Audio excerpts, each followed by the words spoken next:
ಹರಿ ಓಂ. ಆಪಾದಮೌಳಿಪರ್ಯಂతం ಗುರೂಣಾಂ ಆಕೃತಿಂ ಸ್ಮರೇತ್ ತೇನ ವಿಘ್ನಾಃ ಪ್ರಣಶ್ಯಂತಿ ಸಿದ್ಧಂತಿ ಚ ಮನೋರಥಾಃ.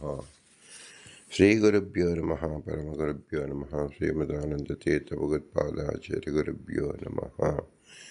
ಮನ್ಮನೋಭೀಷ್ಟವರದಂ ಸರ್ವಾಭೀಷ್ಟಫಲಪ್ರದಂ ಪುರಂದರಗುರುಂ ವಂದೇ ದಾಸಶ್ರೇಷ್ಠಂ ದಯಾನಿಧಿಂ ವಿದ್ಯಾವಿನಯಸಂಪನ್ನಾನ್ ಶಾಂತಾದಿಗುಣಬ್ರಹ್ಮಿತಾನ್ ಸಶಾಸ್ತ್ರಪ್ರವಚನಾಸಕ್ತಾನ್ ಎಲೆಮಿಲಾರ್ಯಾನ್ ಗುರೂನ್ ಭಜೆ.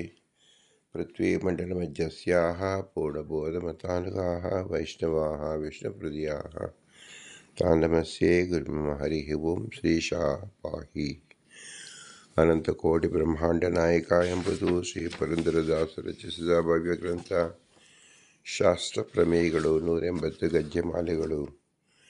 ನಾವು 82ನೇ ಗಜ್ಜದಿಂದ 92ನೇ ಗಜ್ಜೆವರೆಗೂ ನೋಡುತ್ತಿದ್ದೆವು. ಅಕ್ರೂರ ವರದ, ಅಂಬರೀಷ ವರದ, ನಾರದ ವರದ, ಪ್ರಹ್ಲಾದ ವರದ, ಗಜೇಂದ್ರ ವರದ, ಮುಚುಕುಂದ ವರದ, ಧ್ರುವ ವರದ, ವಿಭೀಷಣ ವರದ, ಪುಂಡರೀಕ ವರದ ಮತ್ತು ಪರಾಶರ ವರದ ಎಂಬುದು 10 ಜನರು. 10 ಎಂಬುದು ಅನಂತ ಶಬ್ದವಾಚಿ. ವರದರೆಲ್ಲರೂ ಜೀವಿಗಳು, ಉತ್ತಮ ಜೀವಿಗಳು. ಆದ್ದರಿಂದ ಇದು ಜೀವರ ಪ್ರಕರಣ ಎನಿಸಿದೆ. ಜೀವರ ಪ್ರಕರಣದಲ್ಲಿ ಮುಖ್ಯವಾಗಿ ತಿಳಿಯಬೇಕಾದದ್ದು ಭಿನ್ನಾಃ ಜೀವಗಣಾಃ ನೀಚೋಚ ಪಾಪಂ ಗತಃ.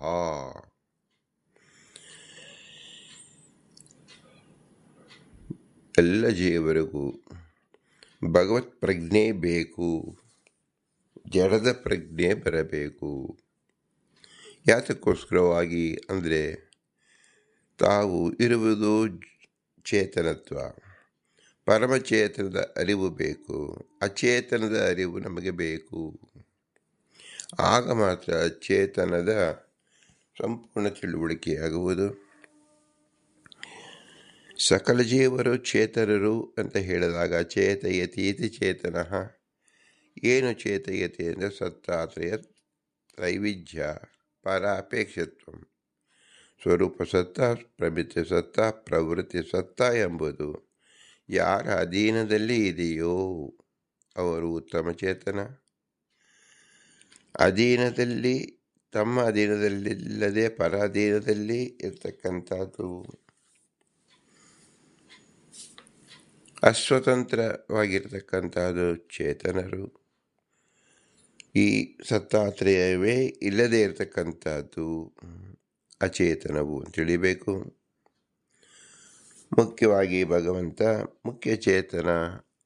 ಅವನಿಗೆ ಸ್ವಪಾರಗತ ಸರ್ವಾರ್ಥ ವಿಷಯಕ ಜ್ಞಾನಂ, ಭಗವಂತ ವಿಷಯಕ ಈಶ್ವರ ಜ್ಞಾನಂ.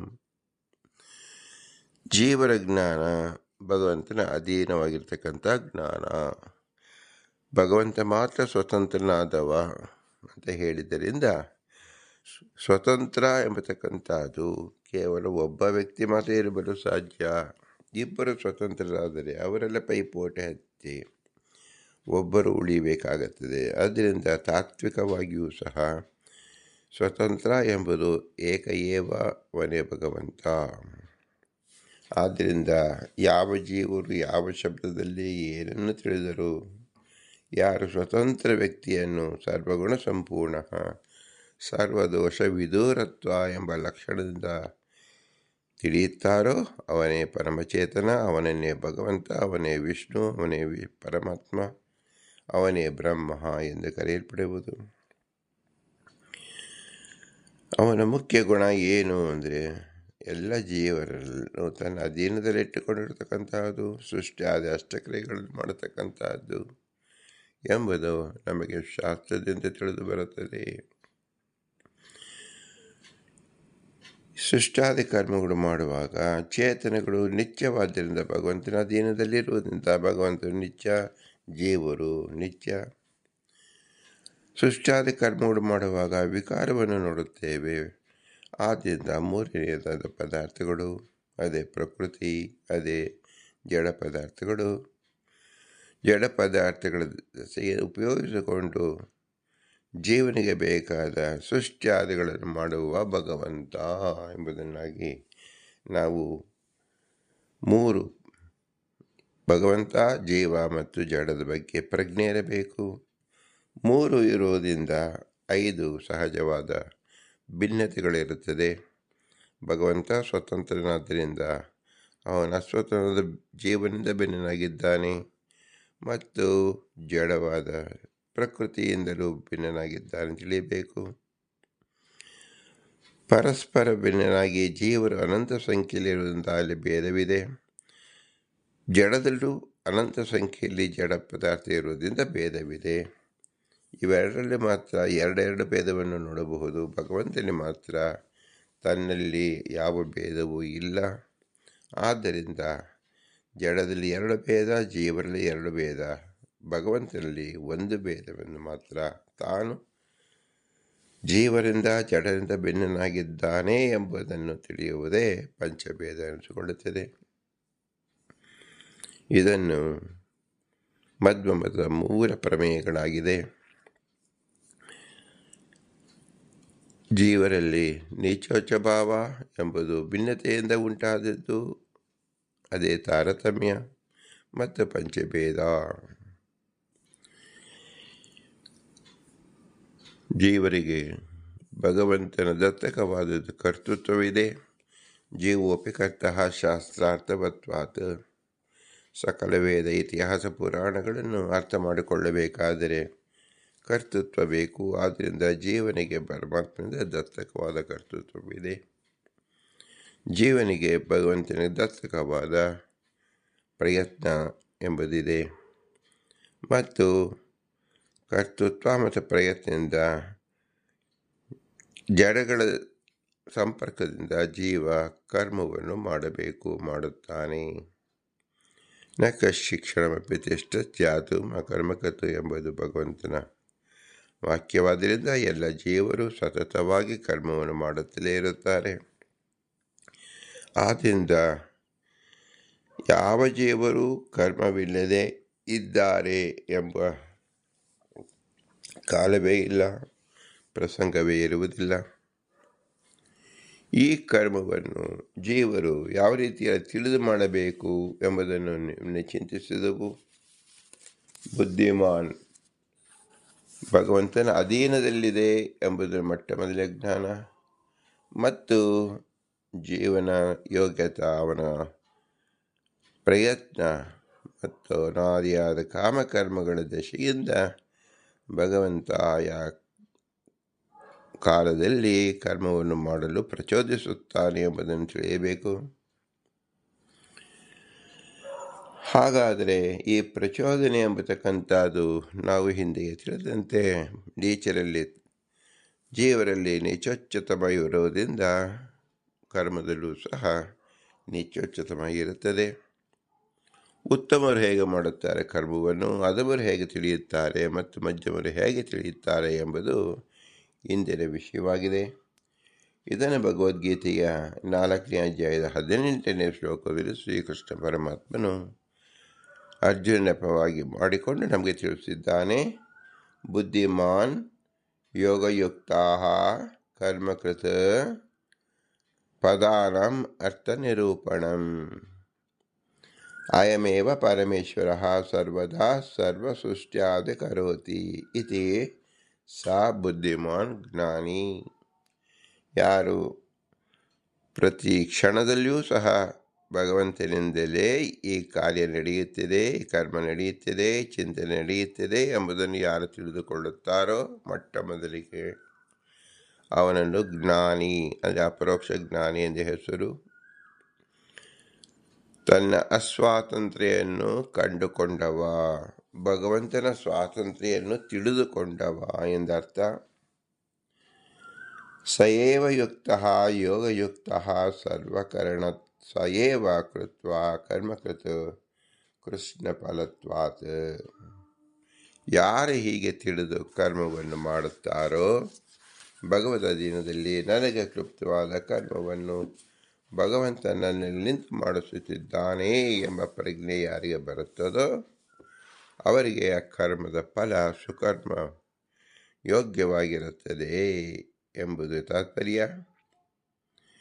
ಕರ್ಮಣೋ ಹಿ ಅಪಿ ಬೋಧವ್ಯಂ ಚ ವಿಕರ್ಮಣಃ ಅಕರ್ಮಣಶ್ಚ ಬೋಧವ್ಯಂ ಗಹನ ಕರ್ಮಣೋ ಗತಿ.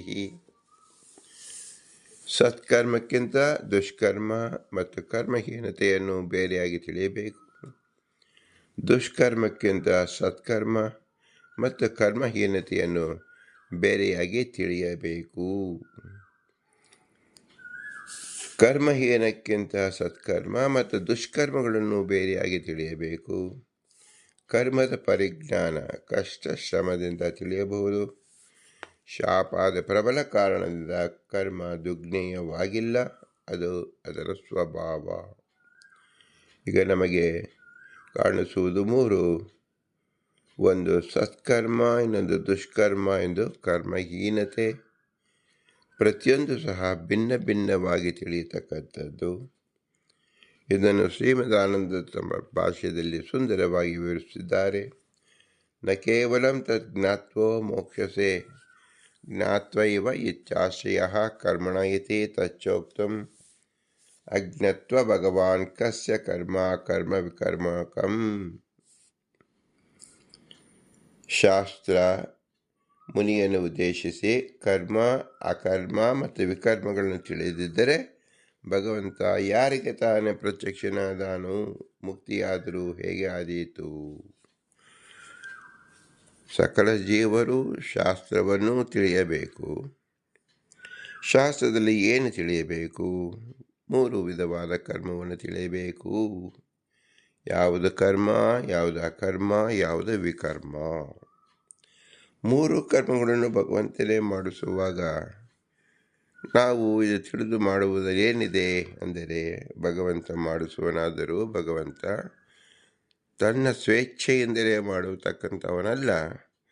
ಆಯಾ ಜೀವನ ಆಯಾ ಯೋಗ್ಯತೆ, ಅವನ ವಾಸನೆ, ಅವನ ಪ್ರಯತ್ನವನ್ನು ಉದ್ದೇಶ ಮಾಡಿಕೊಂಡೇ ಭಗವಂತ ಮಾಡಿಸುತ್ತಾನೆ. ಆದ್ದರಿಂದ ಎಲ್ಲವೂ ಭಗವಂತ ಮಾಡಿಸುತ್ತಾನೆ ಎಂದು ಫಲವೂ ಭಗವಂತನಿಗೆ ಹೋಗಬೇಕಲ್ಲ. ಆದ್ದರಿಂದ ಇದರ ಅರ್ಥವೇನು? ಎಲ್ಲವೂ ವಿದ್ಯುತ್ಮಯವಾಗಿದ್ದರೂ ಸಹ ಒಂದು ಉಪಕರಣ ಮಾರಕವಾಗಿರುತ್ತೆ, ಇನ್ನೊಂದು ತಾರಕವಾಗಿರುತ್ತದೆ, ಇನ್ನು ನಮಗೆ ಉಪಯೋಗವಾಗಿರುತ್ತದೆ. ವಿದ್ಯುತ್ ಹರಿದು ನಾವು ಹೀಟರ್ ಮುಂತಾದವುಗಳನ್ನು ನಾವು ಮುಟ್ಟಿದಾಗ ನಮ್ಮ ಪ್ರಾಣವೇ ಹೋಗಬೇಕಾಗುತ್ತದೆ. ಅದು ನೀರಿನಲ್ಲಿ ಇಟ್ಟಾಗ ನೀರು ಬಿಸಿಯಾಗಿ ನಮ್ಮ ಸ್ನಾನಾದಿಗಳಿಗೆ ಅನುಕೂಲವಾಗುತ್ತದೆ. ಅದರಂತೆ ಉಜ್ಜುವ ಪೆಟ್ಟೆ ಇಸ್ತ್ರಿಯಲ್ಲಿ ಕರೆಂಟ್ ಹರಿದಾಗ ಮುಟ್ಟಿದರೂ ನಮಗೆ ತ್ರಾಸವಾಗುವುದಿಲ್ಲ. ಅದು ನಮ್ಮ ವಸ್ತ್ರಗಳ ಶುದ್ಧಿಗೆ ಉಪಯೋಗಿಸಿಕೊಳ್ಳುತ್ತೇವೆ. ತಂತಿಯಲ್ಲಿ ವಿದ್ಯುತ್ ಹರಿದಾಗ ಮುಟ್ಟಿದರೆ ಪ್ರಾಣಭಯ, ಆದರೆ ಬಲ್ಬ್ನಲ್ಲಿ ಹರಿದಾಗ ಪ್ರಕಾಶವಾಗುತ್ತದೆ, ಅದನ್ನು ಉಪಯೋಗಿಸಿಕೊಳ್ಳಬಹುದಾಗಿದೆ. ಒಬ್ಬನೇ ದೇವರು ಒಂದು ಕಡೆ ಮುಟ್ಟಿದರೆ ಮರಣವನ್ನು, ಇನ್ನೊಂದು ಕಡೆ ನಮಗೆ ಹಿತರೂಪವಾದ ಕೆಲಸವನ್ನು ಮಾಡುವುದಕ್ಕೆ, ಮತ್ತೊಂದು ಕಡೆ ಪ್ರಕಾಶವನ್ನು ಚೆಲ್ಲುವ ಕೆಲಸವನ್ನು ಯಾಕೆ ಮಾಡುತ್ತಾನೆ ಎಂದರೆ ಆ ಜೀವನ ಯೋಗ್ಯತಾ.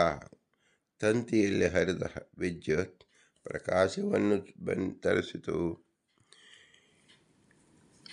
ವಸ್ತ್ರವನ್ನು ಉಜ್ಜುವ ಪೆಟ್ಟಿಗೆಯಲ್ಲಿ ಹರಿದ ವಿದ್ಯುತ್ ನಮ್ಮ ವಸ್ತ್ರವನ್ನು ಶುದ್ಧ ಮಾಡಿತು. ಆದರೆ ಗೀಸರ್ ಎಂಬತಕ್ಕಂಥದ್ರಲ್ಲಿ ನಾವು ನೇರವಾಗಿ ಆ ಪದಾರ್ಥವನ್ನು ಮುಟ್ಟಿದಾಗ ನಮಗೆ ಕೈ ಶಾಕ್ ಹೊಡೆದು ಕೈಗೆ ಮುರಿದುಕೊಳ್ಳಬೇಕು ಅಥವಾ ಮೃತಾವಸ್ಥೆಗೆ ಹೋಗಬೇಕಾದೀತು. ಇದನ್ನೇ ಸಾತ್ವಿಕ ಜೀವ, ರಾಜಸ ಜೀವ, ತಾಮಸ ಜೀವ ಎಂದು ನಾವು ತಿಳಿದುಕೊಂಡಾಗ, ಸಾತ್ವಿಕ ಜೀವನ ಕರ್ಮ ತನಗೂ ಪ್ರಿಯ ಮತ್ತು ಎಲ್ಲರನ್ನೂ ಬೆಳಗುವಂತಹ ಪ್ರಕಾಶವನ್ನು ಬೀಳುವಂತಹದ್ದಾಗಿರುತ್ತದೆ. ರಾಜಸ ಕ್ರಿಯಾ ಎಂಬುದು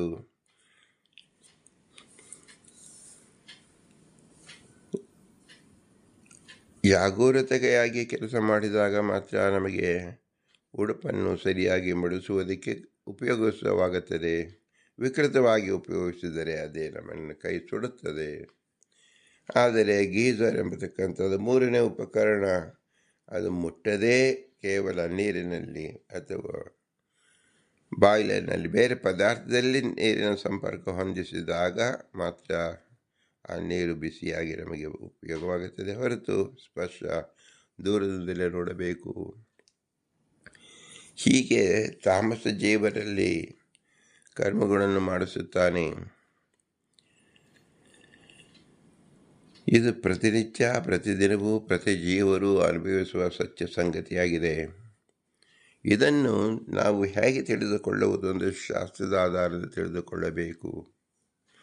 ಒಬ್ಬ ವ್ಯಕ್ತಿಯಲ್ಲಿ ಸುಕರ್ಮವನ್ನು ಮತ್ತೊಬ್ಬ ವ್ಯಕ್ತಿಯಲ್ಲಿ ದುಷ್ಕರ್ಮಕ್ಕೆ ಪ್ರವೃತ್ತಿಯಾದ ಕರ್ಮವನ್ನು ಯಾಕೆ ಮಾಡಿಸುತ್ತಾನೆ ಅಂದರೆ, ಆಯಾ ಜೀವರ ವಾಸನ, ಆಯಾ ಜೀವರ ಇಚ್ಛೆ ಪಟ್ಟಿದ್ದು, ಆಯಾ ಜೀವರ ಪ್ರಯತ್ನ ಪಟ್ಟಿದ್ದಕ್ಕೆ ತಕ್ಕಾಗಿ ಭಗವಂತ ಆ ಕರ್ಮವನ್ನು ಮಾಡಿಸುತ್ತಾನೆ, ಕರ್ಮಕ್ಕೆ ಯೋಗ್ಯವಾದ ಫಲವನ್ನು ಕೊಡುತ್ತಾನೆ ಎಂಬುದು ನಾವು ತಿಳಿಯಬೇಕು. ದರ್ಶನಂ ಯಾತಿ ಹಿ ಮುನೇ ಕುತೋ ಮುಕ್ತಿಶ್ಚ ತದ್ವಿನಾ ಇತಿ ಅಕರ್ಮ ಕರ್ಮಕರಣಂ ಕರ್ಮ ಅಕರ್ಮ ಅನ್ಯತ್ ವಿಕರ್ಮ ನಿಷಿದ್ಧಂ ಬಂಧಕತ್ವಾತ್ ತತಃ ವಿವಿಚ್ಯ ಕರ್ಮಾದಿ ಬೋದ್ಧವ್ಯಂ ಇತ್ಯಾದಿ. ನ ಚ ಶಾಪಾದಿನ ಕವಯೋಃ ಅಪಿ ಅತ್ರ ಮೋಹಿತಾ ಅಶಕ್ಯಂ ಚ ಏತತ್ ಜ್ಞಾತುಂ ಇತ್ಯಾಹ ಗಹನ ಇತಿ. ಕರ್ಮ ಅಕರ್ಮ ವಿಕರ್ಮ ತಿಳಿದರೆ ಭಗವಂತ ಯಾರಿಗೆ ತಾನೇ ಪ್ರತ್ಯಕ್ಷನಾದಾನೋ, ಮುಕ್ತಿಯಾದರೂ ಹೇಗೆ ತಿಳಿಯುತ್ತದೆ, ಹೇಗೆ ಬರುತ್ತದೆ ಎಂದು ಹೇಳಿದೆ. ಅಕರ್ಮಾದ ಕರ್ಮವನ್ನು ಮಾಡದಿರುವುದು, ವಿಕರ್ಮಾದ ಕರ್ಮ ಅಕರ್ಮಗಳಿಂದ ಬೇರೆಯಾದುದು, ನಿಷಿದ್ಧ ಕರ್ಮಗಳು ಮತ್ತು ಕಾಮ್ಯ ಕರ್ಮಗಳು ಸಂಸಾರದ ಬಂಧನಕ್ಕೆ ಕಾರಣವಾದುದರಿಂದ ಕರ್ಮದ ವಿಷಯದಲ್ಲಿ ಜ್ಞಾನಿಗಳಿಗಿರುವ ಮೋಹಕ್ಕೆ ಶಾಪಾದಿಗಳ ನಿಮಿತ್ತವಲ್ಲ. ಕಾರಣ ಕರ್ಮದ ಸ್ವರೂಪ ಸ್ವಾಭಾವಿಕವಾಗಿಯೇ ಗಹನವಾದುದು. ಗಹನ ಕರ್ಮಣೋ ಗತಿ. ಗೌತಮ ಋಷಿ ಶಾಪದಿಂದ ವಿಪ್ರಿಗೆ ಅಜ್ಞಾನ ಆವರಿಸುವಂತೆ ಕರ್ಮದಿಂದ ಮೋಹ, ಶಾಪದಿಂದಲ್ಲ. ಕರ್ಮಾಪಿ ನ ಮತ್ತಃ ಇತಿ ಬೋದ್ಧವ್ಯಂ ಇತ್ಯಾದಿ. ಕರ್ಮವಾಗಲಿ ವಿಕರ್ಮವಾಗಲಿ ಭಗವಂತನಿಂದಲೇ ಆಗುತ್ತದೆ ಎಂದು ತಿಳಿಸಲು ಹೊರಟಿದೆ. ನನ್ನಿಂದಲೇ ಅಂದರೆ ಬಹುರೂಪಿಯಾದ ಪರಮಾತ್ಮನಿಂದಲೇ ಸತ್ಕರ್ಮ, ದುಷ್ಕರ್ಮ ಮತ್ತು ಕರ್ಮಹೀನತೆ ಮೂರೂ ಉಂಟಾಗುತ್ತದೆ. ಆದ್ದರಿಂದ ಇವೆಲ್ಲ ಭಗವಂತನ ಅಧೀನವೇ ಆಗಿದೆ ಎಂಬುದನ್ನು ಸುಸ್ಪಷ್ಟವಾಗಿ ತಿಳಿಯೋಕ್ಕೋಸ್ಕರವಾಗಿ ನಾವು ಸಂಸಾರ ಅವಸ್ಥೆಯಲ್ಲಿ ಕರ್ಮದ ಪರಿಚಯವನ್ನು ಭಗವಂತ ಮಾಡಿಸಿಕೊಡುತ್ತಾನೆ. ಕರ್ಮಣಿ ಅಕರ್ಮ ಯಃ ಪಶ್ಯೇತ್ ಅಕರ್ಮಣಿ ಚ ಕರ್ಮ ಯಃ ಸ ಬುದ್ಧಿಮಾನ್ ಮನುಷ್ಯೇಷು ಸಾಯುಕ್ತ ಕೃಷ್ಣ ಕರ್ಮಕೃತ. ಮನುಷ್ಯರಲ್ಲಿ ಜ್ಞಾನಿಯಾದವನು ಹೀಗೆ ತಿಳಿಯುತ್ತಾನೆ, ನಾನು ಸ್ವತಂತ್ರವಾಗಿ ಕರ್ಮವನ್ನು ಮಾಡುತ್ತಿಲ್ಲ, ಹಾಗೂ ಸ್ವಪ್ನ ಸುಷುಪ್ತಿ ಅವಸ್ಥೆಗಳಲ್ಲಿ ಜಾಗೃತಿ ಅವಸ್ಥೆ ಬಿಟ್ಟು ಮುಖ್ಯವಾಗಿ ನಾನು ಕರ್ಮವನ್ನು ಆಚರಿಸದೇ ಇರುವಾಗ ಭಗವಂತನೇ ಸ್ವಪ್ನ ಪದಾರ್ಥಗಳ ಹಾಗೂ ಪ್ರಪಂಚ ಸೃಷ್ಟಾದಿ ಕರ್ಮವನ್ನು ಆಚರಿಸುತ್ತಿರುವನೆಂಬ ದೃಢ ನಂಬಿಕೆ. ಇಂತಹ ಜ್ಞಾನಿಯೇ ಜ್ಞಾನ ಸಾಧನೆ ಹೊಂದಿರುವವನು. ಸ್ವತಂತ್ರನಾದ ಭಗವಂತನು ತನ್ನಿಂದ ಮಾಡಿಸುತ್ತಾನೆ ಎಂಬ ನಿಶ್ಚಲ ತಿಳುವಳಿಕೆಯಿಂದ ವರ್ಣಾಶ್ರಮ ಉಚಿತ ಕರ್ಮ ಮಾಡಿದ ಕರ್ಮ ಸತ್ಕರ್ಮವಾಗಿ ಅಂತಃಕರಣ ಶುದ್ಧಿಯಾಗಿ ಜ್ಞಾನ ಸಾಧನೆಯಾಗುತ್ತದೆ. ನಾವು ಇಲ್ಲಿ ತಿಳಿಯಬೇಕಾದ ಏನು?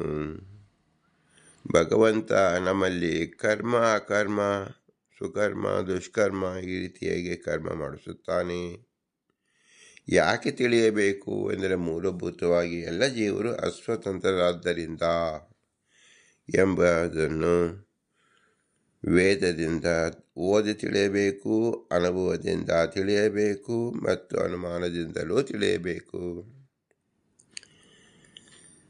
ಯಾವುದೇ ಕರ್ಮವನ್ನು ಮಾಡೋಕ್ಕೆ ಯಾವ ಜೀವರಿಗೂ ಯೋಗ್ಯತೆ ಇರುವುದಿಲ್ಲ.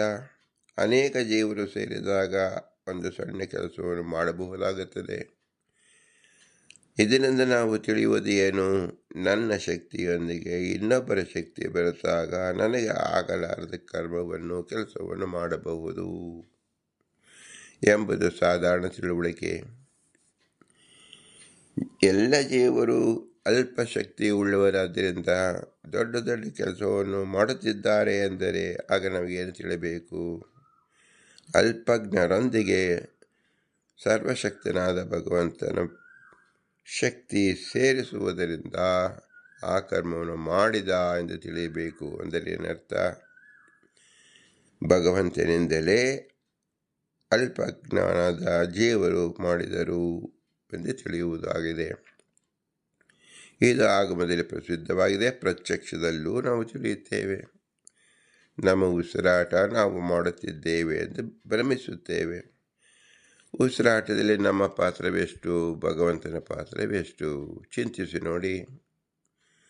ಕೇವಲ 10,000ದಲ್ಲಿ ಒಂದು ಅಂಶವನ್ನು ಮಾತ್ರ ಜೀವನದಂತೆ ಹೇಳಬಹುದು. ಇನ್ನು ಉಳಿದ 9,999 ಭಾಗ ಭಗವಂತನೆಂದು ಹೇಳಬೇಕು. ಆ ಒಂದು ಭಾಗವಾದರೆ ಯಾಕೆ? ನಮ್ಮ ನೇತೃತ್ವದಲ್ಲಿ ನಮ್ಮ ಮೂಗಿನಲ್ಲಿ ನಡೆಯುವುದರಿಂದ ನಮಗೆ ಅನಿಸಿಕೆಯಾಗುತ್ತಿದೆ, ಈ ಉಸಿರಾಟ ನಡೆಯುತ್ತಿದೆ ಎಂಬ ಜ್ಞಾನ ನಮಗೆ ಬರುವುದೇ ಭಗವಂತನು ನಮಗೆ ದಯ ಪಾಲಿಸಿರುವುದು ದತ್ತ ಸ್ವಾತಂತ್ರ್ಯ ಎಂದು ತಿಳಿಯಬೇಕು. ಯಾವುದೇ ಕರ್ಮ ಭಗವಂತನೇ ಮಾಡಿ ಎಲ್ಲವನ್ನೂ 100% ಮಾಡಿದರೆ ಆ ಫಲ ಯಾರಿಗೆ ಹೋಗಬೇಕಾಗಿತ್ತು? ಭಗವಂತನಿಗೆ ಹೋಗಬೇಕಾಗಿತ್ತು. ಭಗವಂತನಿಗೆ ಕರ್ಮ ಮಾಡುವ ದುರ್ದಶೆಯಾದರೂ ಏನಿದೆ? ಯಾತಕ್ಕೋಸ್ಕರ ಮಾಡಬೇಕು? ಆದ್ದರಿಂದ ಭಗವಂತನಿಗೆ ಯಾವ ಕರ್ಮ ಮಾಡತಕ್ಕಂಥ ಯಾವ ಅವಕಾಶವೂ ಅವನಿಗೆ ಅವಶ್ಯಕವೇ ಇಲ್ಲ. ಹಾಗಾದರೆ ಮಾಡುತ್ತಿದ್ದಾನೆಂದರೆ ಜೀವನಿಗೋಸ್ಕರ ಮಾಡುತ್ತಿದ್ದಾನೆ. ಜೀವನ ಅಲ್ಪತ್ವ ಈ ಮಹತ್ ಕಾರ್ಯವನ್ನು ಮಾಡಲು ಸಾಧ್ಯವಾಗುವುದಿಲ್ಲ. ಆದರೆ ಅವನು ಆಸೆ ಪಟ್ಟಿದ್ದಾನೆ. ಒಂದು ಮನೆ ಕಟ್ಟಬೇಕು ಎಂದರೆ ಇರುವೆಯಂತೆ ಒಂದೊಂದು ಕಣವನ್ನು ತಂದು ಮಣ್ಣನ್ನು ಇಟ್ಟರೆ ಒಂದು ಮನೆ ಕಟ್ಟಲು ಎಷ್ಟು ವರ್ಷ ಬೇಕಾದೀತು? ನಾವು ಇದನ್ನು ಗೆದ್ದಲು ಹುಳ ಮಣ್ಣಿನ ಗೋಡೆಯಲ್ಲಿ ನಾವು ನೋಡುತ್ತೇವೆ. 100 ಇರುವೆಗಳು ಬಂದು ಮಣ್ಣನ್ನು ಹೊತ್ತು ತಂದು ಇಡುತ್ತಾರೆ. ಆದರೆ ಒಂದು ಸಲ ಗಾಳಿಯೋ ಮಳೆಯೋ ಬಂದರೆ ಬೇರಿಲ್ಲದಂತೆ ಅದು ನಾಶವಾಗಿ ಬಿಡುತ್ತದೆ.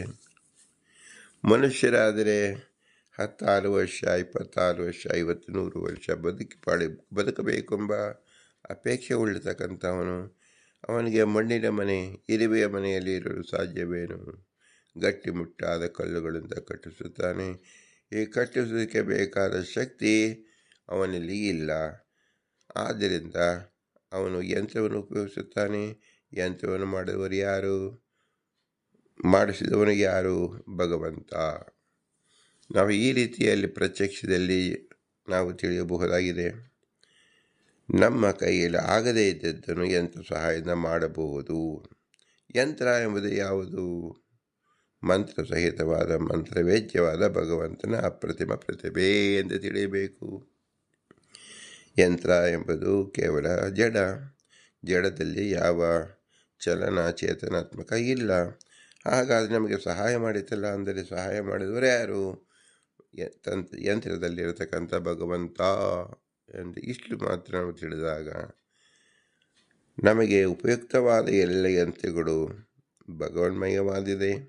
ಭಗವನ್ನ ಶಕ್ತಿಯಿಂದ ನಾವು ಯಂತ್ರ ಚಾಲನೆ ಮಾಡುವುದನ್ನು ನೋಡುತ್ತಿದ್ದೇವೆ ಎಂದು ತಿಳಿಯಬೇಕು. ಅದನ್ನು ನಾವು ಬೇರೆ ಯಾವುದೇ ಹೆಸರಿಂದ ಕರೆಯಬಹುದು. ಒಂದು ಬೈಸಿಕಲ್ ತುಳಿಯುವಾಗ ನಾವು ತುಳಿದುದು ಮಧ್ಯದಲ್ಲಿ ಮುಂದೆ ಹೋಗುವುದು ಹೇಗೆ? ಹಿಂದಿನ ಚಕ್ರದ ಬಲದಿಂದ ಮುಂದಿನ ಚಕ್ರ ಚಲಿಸಿದಂತೆ. ಅಂದರೆ ಭಗವಂತ ಹಿಂದಿನ ಚಕ್ರದಂತೆ ಅವ್ಯಕ್ತನಾಗಿ ಸರ್ವ ಜಡ ಪದಾರ್ಥಗಳಲ್ಲೂ ಸರ್ವಚೇತನಲ್ಲೂ ನಿಂತು ಕೆಲಸ ಮಾಡೋದ್ರಿಂದ ಒಂದು ಯಂತ್ರ ತಯಾರಿಕೆಯಾಯಿತು. ಆ ಯಂತ್ರವನ್ನು ಜೀವ ಪ್ರಯೋಗಿಸಿದ ಎಂದು ತಿಳಿಯಬೇಕು. ಆದ್ದರಿಂದ ಮನುಷ್ಯರಲ್ಲಿ ಜ್ಞಾನಿಯಾದವನು ಹೀಗೆ ತಿಳಿಯುತ್ತಾನೆ: ನಾನು ಸ್ವತಂತ್ರವಾಗಿ ಕರ್ಮವನ್ನು ಮಾಡುತ್ತಿಲ್ಲ.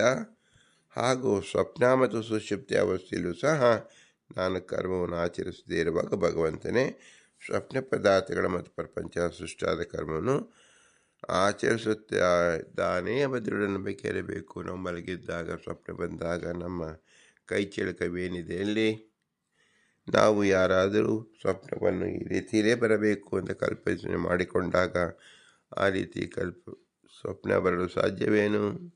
ಆದ್ದರಿಂದ ಸ್ವಪ್ನದಲ್ಲಿ ಶತಾಂಶ ಭಗವಂತನೇ ನಮ್ಮ ಸಂಸ್ಕಾರ ದಶೆಯಿಂದ ತೋರಿಸುವನಾಗಿದ್ದಾನೆ. ಪ್ರತ್ಯಕ್ಷದಲ್ಲಿ ಆದರೆ ಕೇವಲ ಅಲ್ಪ ಅಂಶ, 10,000ರಲ್ಲಿ 1 ಅಂಶದಂತೆ ನಮ್ಮ ಪ್ರಯತ್ನವನ್ನು, ನಮ್ಮ ಸೇರಿಸುವಿಕೆಯನ್ನು ಮಾಡಿಕೊಂಡರೆ ಪ್ರತ್ಯಕ್ಷದಲ್ಲಿ ಹೀಗೆ ಮಾಡಿಸಿದರೆ ಸ್ವಪ್ನದಲ್ಲಿ 100ಕ್ಕೆ 100 ಅಂಶ ಭಗವಂತನೇ ಮಾಡುತ್ತಾನೆ. ನಮ್ಮ ಅನಾದಿ ವಾಸನಮಯ ಸಂಸ್ಕಾರದ ಮೇಲೆ ಅವನು ಸ್ವಪ್ನವನ್ನು ತೋರಿಸುತ್ತಾನೆ.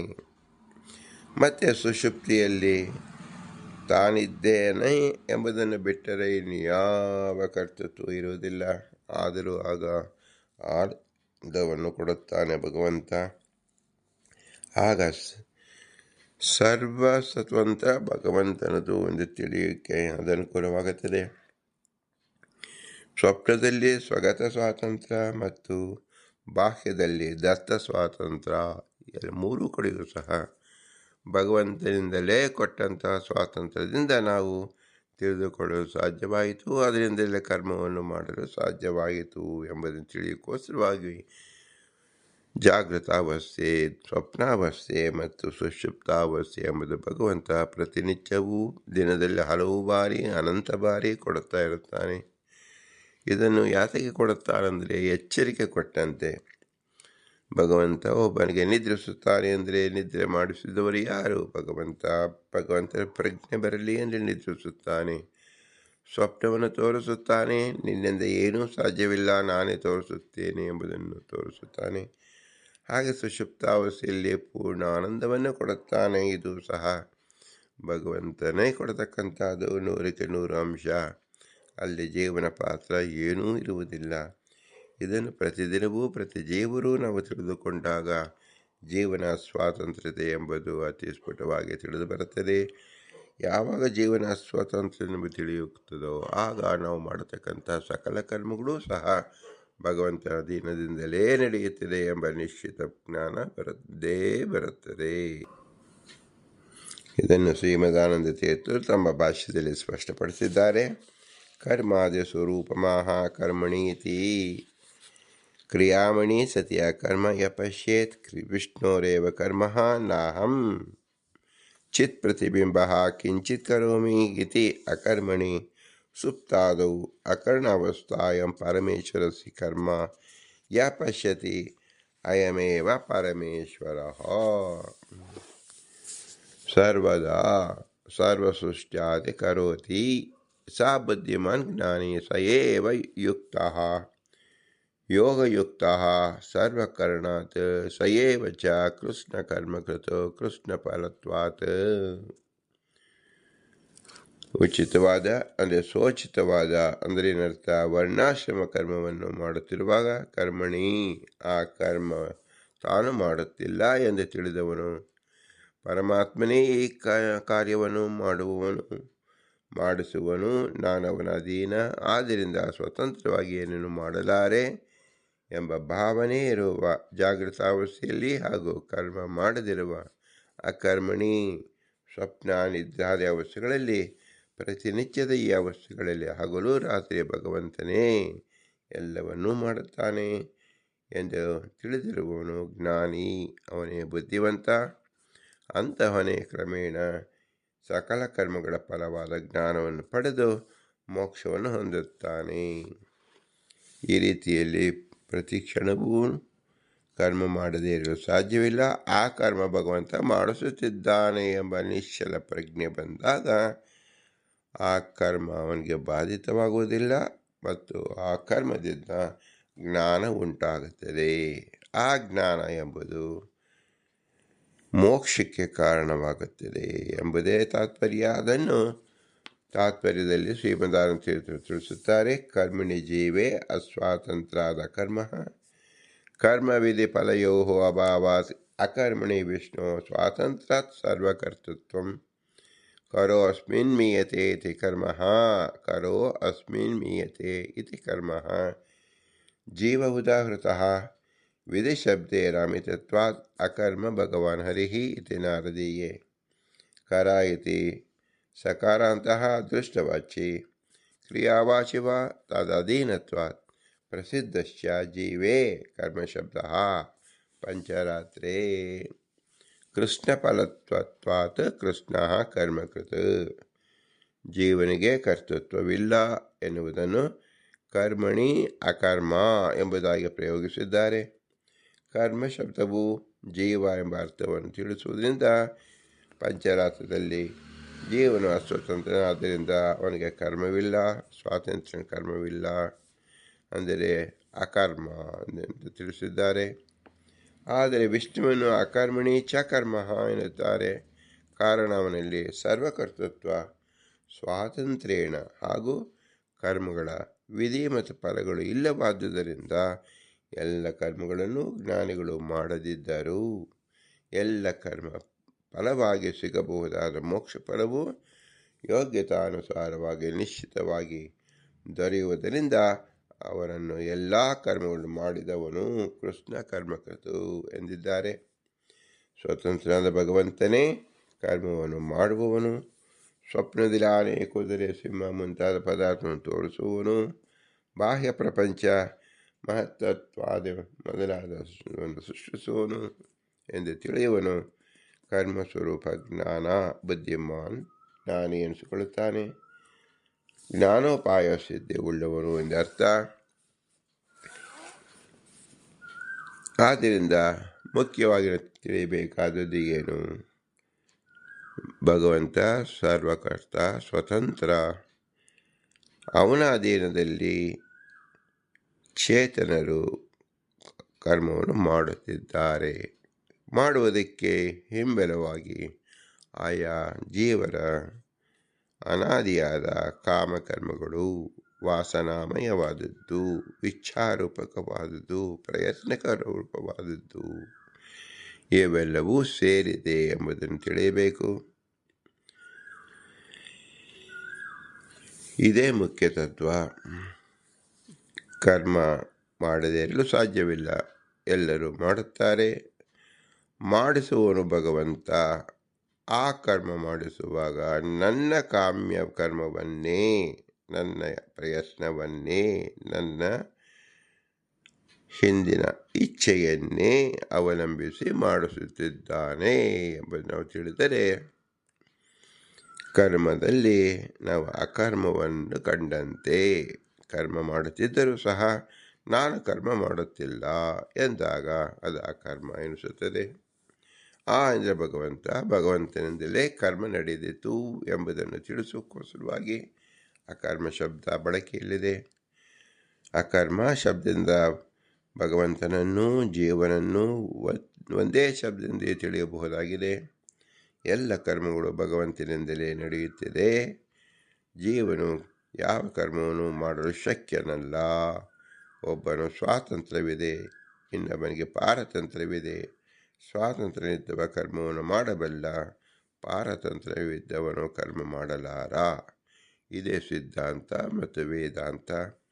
ಇದನ್ನು ತಿಳಿದಾಗ ಯಾವುದೇ ಕರ್ಮ ಯಾವ ಜೀವರು ಮಾಡಿದರೂ ಸಹ ಅದು ಬಾಹ್ಯ ರೂಪದಲ್ಲಿ ದುಷ್ಟಕರ್ಮ, ನೀಚಕರ್ಮ, ಯಾವುದೇ ಕರ್ಮವಾದರೂ ಆ ಕರ್ಮ ಫಲ ಬರುವುದಿಲ್ಲ. ಹಿತವಾದ ಕರ್ಮ ಮತ್ತು ವಿಹಿತವಾದ ಕರ್ಮವಾದರೆ ಅದರಿಂದ ಉಂಟಾಗತಕ್ಕಂಥ ಪುಣ್ಯದಿಂದ ಅಪರೋಕ್ಷ ಜ್ಞಾನದಲ್ಲಿ ಹೆಚ್ಚಾದ ಸುಖವನ್ನು ಹೊಂದಬಹುದಾಗಿದೆ.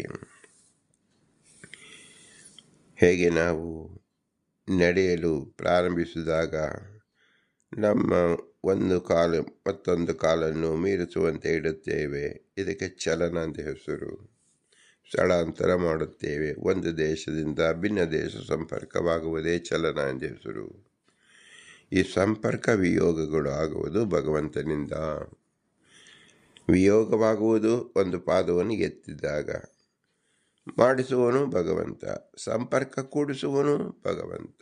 ಹೀಗೆ ಪ್ರತಿ ಕರ್ಮದ ವಿಯೋಗವಾಗಲಿ, ಪ್ರತಿ ಕರ್ಮದ ಸಂಪರ್ಕವಾಗಲಿ ಭಗವಂತನಿಂದಲೇ ನಡೆಯುವುದೇ ಹೊರತು ಜೀವನಿಂದ ಅಲ್ಲ. ಹಾಗಾದರೆ ಜೀವನ ತನ್ನ ಪಾದವನ್ನು ಇಟ್ಟಿನಿಂದ ನಮಗೆ ತಿಳಿವಳಿಕೆ ಆಯಿತಲ್ಲ. ಅಂದರೆ ಜೀವನ ಕೊಟ್ಟಿರತಕ್ಕಂಥ ಶರೀರ ದ್ಯೋತಕದಿಂದ ನಾವು ತಿಳಿಯುತ್ತಿದ್ದೇವೆ. ಶರೀರ ಎಂಬುದೇ ಜಡ ಪದಾರ್ಥ. ಶರೀರ ಎಂಬುದು ಜೀವನದಲ್ಲ, ಜೀವನಗೋಸ್ಕರ ಪರಮಾತ್ಮ ಕೊಟ್ಟಿದ್ದು. ನಾವು ಇದರಿಂದ ಏನು ತಿಳಿಬೇಕು? ಆ ಜೀವನ ಅನಾದಿ ಕಾಮಕರ್ಮದ ದೆಸೆಯಿಂದ ಈ ಶರೀರ ಬಂತು, ಜಡವಾದ ಶರೀರ ಬಂತು. ಆ ಶರೀರದ ವಿಯೋಗ ಒಂದು ದೇಶದಲ್ಲಿ, ಆ ಶರೀರದ ಸಂಪರ್ಕ ಇನ್ನೊಂದು ದೇಶದಲ್ಲಿ ಆಗುತ್ತಿದೆ. ಇದು ಭಗವಂತ ಮಾಡುತ್ತಿದ್ದಾನೆ ಎಂಬುದು ಪ್ರತಿ ಹೆಜ್ಜೆಯಲ್ಲಿ ನಾವು ತಿಳಿದುಕೊಂಡಾಗ ಭಗವಂತನ ಸ್ಮರಣೆಯಲ್ಲಿರಲು ಸಾಧ್ಯ. ಮತ್ತು ಎಲ್ಲ ಸ್ಮರಣೆ ನಮಗೆ ಎಲ್ಲ ಕರ್ಮಗಳಿಂದ ನಾವು ಬಹಿಷ್ಕೃತರಾಗಿ, ಅಂದರೆ ಕರ್ಮದಿಂದ ವಿಮುಕ್ತರಾಗಿ ಕರ್ಮಜ್ಞಾನಿಯಾಗುತ್ತೇವೆ. ಇದಕ್ಕೆ ಬುದ್ಧಿಮಾನ್ ಎಂದು ಹೆಸರು. ಬುದ್ಧಿ ಯಾವುದರಲ್ಲಿ ತಿಳಿಯಬೇಕು? ಕರ್ಮ ನಾನು ಮಾಡುತ್ತಿಲ್ಲ, ಮಾಡಿಸುತ್ತಿದ್ದಾನೆ ಭಗವಂತ ಎಂಬ ಪ್ರಜ್ಞೆಯೇ ಮಾಡುತ್ತಿಲ್ಲ ಎಂಬುದರ ಅರ್ಥ. ಪ್ರತ್ಯಕ್ಷವಾಗಿ ನಡೆಯುತ್ತಿದೆ. ಅದು ಯಾರಿಂದ ನಡೀತಿದೆ? ಭಗವಂತನಿಂದ ನಡೆಸುತ್ತಿದೆ. ಯಾತಕ್ಕಾಗಿ ನಡೆಸುತ್ತಿದೆ? ನನ್ನ ಅನಾದಿ ಕಾಮಕರ್ಮ ದಶೆಯಿಂದ ನಡೆಯುತ್ತಿದೆ. ಇಷ್ಟೇ. ಇದನ್ನು ನಾವು ಮನದಟ್ಟು ಮಾಡಿಕೊಂಡು ಅಭ್ಯಾಸ ಮಾಡಿದರೆ ಪ್ರತಿ ಉಸಿರಿಗಾಗಲಿ ಪ್ರತಿ ಹೆಜ್ಜೆಗಾಗಿ ಭಗವಂತನ ಸ್ಮರಣೆ ಆಗುತ್ತದೆ. ಇದಕ್ಕೋಸ್ಕರವಾಗಿ ಪುರಂದರದಾಸರು 10 ಜನ ವರದರನ್ನು ತೋರಿಸಿದ್ದಾರೆ. ಅವರು ತಮ್ಮ ಹೆಜ್ಜೆ ಹೆಜ್ಜೆಗೂ ಭಗವಂತನ ಸ್ಮರಣೆ ಮಾಡುವುದೆಂದು ಏನರ್ಥ? ದೇಶದ ಸಂಪರ್ಕ ವಿಯೋಗ ಹೇಗಾಗುತ್ತದೆ ಅದರಿಂದಲೇ ಭಗವಂತನ ಚಿಂತೆ ಅದ್ಭುತವಾದ ವ್ಯಾಪಾರವನ್ನು ಚಿಂತಿಸುವುದಾಗಿದೆ. ಇಂತಹ ವಿಶೇಷ ಚಿಂತನೆಯಿಂದ ಅವರು ವರದರು ಎನಿಸಿಕೊಂಡರು. ಇದು ಸಾತ್ವಿಕ ಲೋಕದ ಪ್ರಪಂಚವಾದ್ದರಿಂದ ವಿಶೇಷವಾದ ಸಾತ್ವಿಕರು ಈ ರೀತಿ ಚಿಂತನೆ ಮಾಡಬೇಕು ಎಂಬ ಆದೇಶವನ್ನು ಶ್ರೀ ಪುರಂದರದಾಸ ನಮಗೆಲ್ಲರಿಗೂ ತಿಳಿಸುತ್ತಿದ್ದಾರೆ. ಆದ್ದರಿಂದ ಪುರಂದರದಾಸರಿಗೆ ಅನಂತ ನಮಸ್ಕಾರಗಳನ್ನು ಸಲ್ಲಿಸಬೇಕು. ಅವರ ಅಂತರ್ಯಾಮ ಪುರಂದರ ವಿಠಲನಿಗೆ ಭೂಯಿಷ್ಠ ಅಂತ ನಮ್ಮ ಉಕ್ತಿ ವಿಧೇಯಮ ಎಂದು ಹೇಳಿ ದೀರ್ಘದಂಡ ನಮ್ಮ ನಮಸ್ಕಾರವನ್ನು ಮಾಡಬೇಕು. ಇಂತಹ ಜ್ಞಾನ ಬರುವುದು ಕೇವಲ ಮನುಷ್ಯ ಜನ್ಮದಲ್ಲಿ ಮಾತ್ರ. ಆ ಮನುಷ್ಯ ಜನ್ಮದಲ್ಲಿ ಜ್ಞಾನ ಬಂತು. ಪ್ರತ್ಯಕ್ಷವಾಗಿ ತಾನು ನಡೆಯುವಾಗ ಇದನ್ನು ನೋಡಬಹುದು, ಕಣ್ಣಿಂದ ನೋಡುವಾಗ ನೋಡಬಹುದು, ಕಿವಿಯಿಂದ ಕೇಳುವಾಗ ಕೇಳಬಹುದು. ಪ್ರತಿಯೊಂದು ರೋಮದಲ್ಲಿ ಆಗತಕ್ಕಂಥ ಯಾವ ಸ್ಪರ್ಶಾದಿಗಳಿಂದಲೂ ತಿಳಿಯಬಹುದು.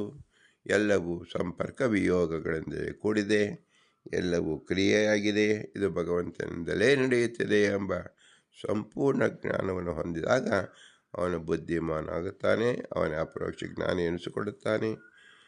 ಇಂತಹ ಜೀವ ಆಗುವುದು ಮನುಷ್ಯ ಜನ್ಮದಲ್ಲಿ ಮಾತ್ರ. ಆದ್ದರಿಂದಲೇ ಮನು ಅವಬೋಧನೀಯ ಎಂಬ ಧಾತುವಿನಿಂದ ಮನುಷ್ಯ ಎಂಬುದಾಗಿದೆ. ತಾನು ತಿಳಿದು ಬೇರೆಯವರಿಗೆ ತಿಳಿಸತಕ್ಕಂಥವನು ಮನುಷ್ಯ ಎಂದು ಹೆಸರು. ಪಶುಗಳಿಗೆ ತಿಳಿಯಬಹುದು, ಬೇರೆಯವರಿಗೆ ತಿಳಿಸಲು ಸಾಧ್ಯವಿಲ್ಲ. ದೇವತೆಗಳಿಗೆ ಸದಾ ಸರ್ವದಾ ತಿಳಿದಿದೆ, ಆಚರಿಸುತ್ತಿದ್ದಾರೆ. ಆದರೆ ಅವರು ಅವ್ಯಕ್ತರು. ನೇರವಾಗಿ ಅವರು ಯಾರಿಗೂ ಕಾಣಿಸಿಕೊಳ್ಳುವುದಿಲ್ಲ. ಎಲ್ಲ ದೇವತೆಗಳು ಅಪ್ರತ್ಯಕ್ಷವಾಗಿ ಇರುತ್ತಾರೆ. ಭಗವಂತನಂತೂ ಅವ್ಯಕ್ತನಾಗಿಯೇ ಇರುತ್ತಾನೆ. ಆದ್ದರಿಂದ ಯಾರು ತಿಳಿಯಬೇಕು?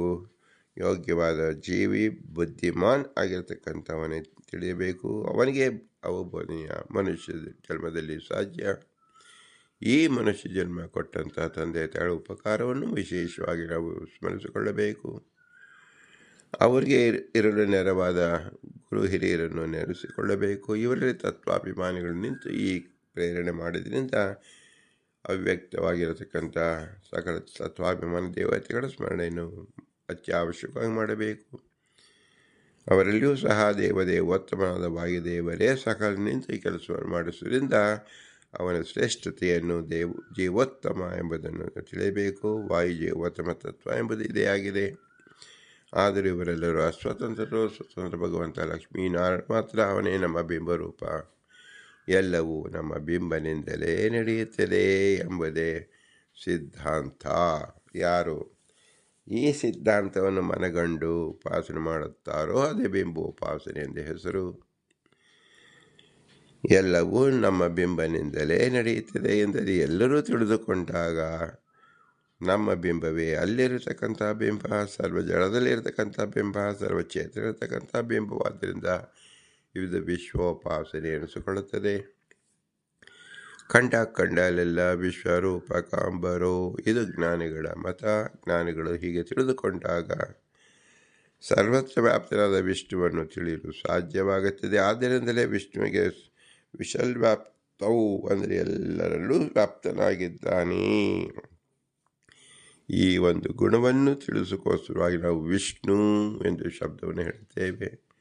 ವಿಷ್ಣು ಎಂಬ ಶಬ್ದ ಕೇವಲ ವ್ಯಕ್ತಿಯನ್ನು ಗುರುತಿಸುವುದಲ್ಲ, ಅದು ಗುಣವನ್ನು ತಿಳಿಸತಕ್ಕಂಥದ್ದು, ಕ್ರಿಯೆಯನ್ನು ತೋರಿಸತಕ್ಕಂಥದ್ದು, ರೂಪವನ್ನು ತೋರಿಸ್ತಕ್ಕಂಥದ್ದು. ಆದ್ದರಿಂದ ಗುಣಪೂರ್ಣತ್ವ ದೋಷ ದೂರತ್ವ ಎಂಬ ಗುಣವನ್ನು ತೋರಿಸ್ತಕ್ಕಂಥ ಶಬ್ದ ವಿಷ್ಣು. ಇದರಂತೆ ವಿಷ್ಣು ಶಬ್ದ ಸಹಸ್ರನಾಮದಲ್ಲಿರತಕ್ಕಂಥ ಎಲ್ಲ ವಾಕ್ಯಗಳನ್ನು ನಾವು ತಿಳಿಯಬೇಕು. ಸ್ವತಂತ್ರನಾದ ಭಗವಂತ ಸರ್ವತ್ರ ವ್ಯಾಪಿಸಿದ್ದಾನೆ ಎಂಬುದೇ ಮೂಲ ತತ್ವ. ಅವನೇ ನಮ್ಮ ಬಿಂಬರೂಪನಾಗಿದ್ದರಿಂದ ಆ ಬಿಂಬನಿಗೆ ನಾವು ಹೇಗೆ ಪ್ರತ್ಯುಪಕಾರ ಮಾಡುವುದು ಅಂದರೆ ಭೂಯಿಷ್ಟಾಂತೆ ನಮ್ಮ ಉಕ್ತಿಮಿದೇಮ, ಭೂಯಿಷ್ಟಾಂತೆ ನಮ್ಮ ಉಕ್ತಿಮಿದೇಮ, ಭೂಯಿಷ್ಟಾಂತೆ ನಮ್ಮ ಉಕ್ತಿಮಿದೇಮ ಎಂದು ವಿನಮ್ರವಾಗಿ ನಮಿಸೋಣ. ಭಾರತೀಯರ ಮುಖ್ಯ ಪ್ರಾಣಾಂತರ್ಗತ ಶ್ರೀಕೃಷ್ಣಾರ್ಪಣಮಸ್ತು. ಹರಿ ಓಂ, ಹರಿ ಓಂ, ಹರಿ ಓಂ.